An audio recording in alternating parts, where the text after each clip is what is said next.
بسم الله الرحمن الرحيم. السلام عليكم ورحمة الله وبركاته. ازيكم يا حبايبي، عاملين ايه؟ يا رب تكونوا بخير. النهاردة بعمل لكم فيديو بسيط كده، ورد بس برد على البنت السودانية المحترمة اللي اهلها ربوها وعلموها لما حد يفتح لها بيته تقعد عنده، تقعد شوية معاهم، تطلع تتكلم عليهم. ما هو الرق مش على البنت، الرق على اهلها الاهل اللي حقت يعلموا البني ادم او الانسان لما حد يقدم له حاجه ويفتح له بيته ويقعد معاه شويه يطلع يقول له شكرا، ما يطلعش يقل ادبه ويقول انتوا ميتكم وحشه، وانتوا اكلكم وحش، وانتوا اكلكم في الشارع، وانتوا يعني عيب، يعني بجد عيب.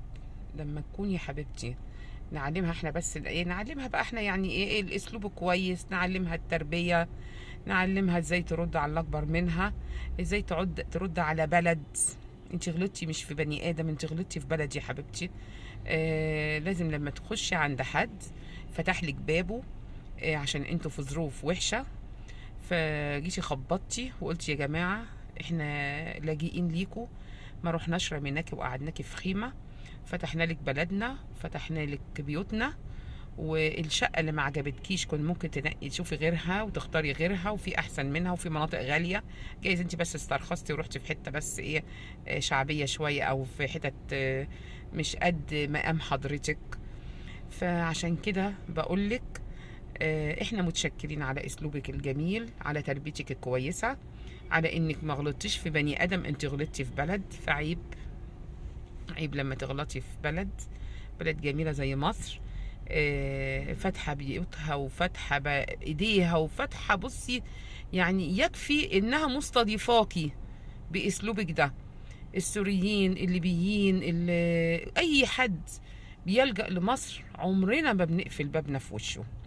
فاحنا مش عايزين منك غير انك تقولي شكرا، ومش عايزين كلمة شكرا، عايزين بس انك انت يبقى اسلوبك احسن من كده في المعاملة مع الناس، تبقي متربية في الرد. ميتنا وحشة احنا راضيين بيها، جميلة في عندنا جميلة، ولما حد بيلاقي ميتنا وحشة يا ستي بنروح نجيب فلتر زي ما انت بتقولي، وبنشرب منه عشان ميتنا حلوة. وحشة بتاعتنا احنا مش بتاعتك انت، ما قلنا لكيش قولي لنا رأيك فيها ايه.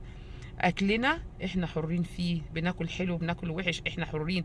مش عاجبك روحي الاماكن العاليه، عندنا اماكن عاليه جدا، عندنا الساحل، روحي الساحل، روحي التجمع، روحي مدينتي، روحي المستوى اللي يناسبك. لكن ما تجيش تقولي ميتكو وانت ماسكه لي شفاطه وبتشربي في الازازه. ده انت حتى يمكن بقك مش نافع معاه الازازه اللي انت بتشربي فيها، عشان كده جايبه شفاطه. فعيب، عيب يا حبيبتي، انا مش عايزه اغلط فيكي. والسودانيين دول ناس محترمين جدا جدا، مقدرين مصر ومقدرين شعب مصر ومقدرين قعدتهم في مصر، لكن انت حاله شاذه في وسطيهم. فاحنا مش هنحاسبك ولا هنحاسب حد، بس احنا هنقول لك مصر بتاعتنا جميله، وبيوتها جميله، واكلها جميل، وميتها جميله، وربنا يدومها علينا يا رب. ودايما يا مصر فاتحه ايديكي وفاتحه بيوتك للي محتاج لها واللي مش محتاج لها واللي جاي يتفسح. وبعدين هفكرك بحاجة، ان مصر ذكرت في القرآن، ووصى بينا الرسول عليه الصلاة والسلام وقال هي في رباط الى يوم الدين. كفاية دي علينا، كفاية دعوة الرسول لنا عليه الصلاة والسلام. وبنقول لك ان كنت انت واحدة بس غلطتي ربنا يسامحك، لكن بلدك ربنا يا رب يسلمها من كل اذى، ويسلم بلدنا من كل اذى، ويكفينا شر اللي زيك. وكان معكم مطبخ ماما ننا، مع السلامة.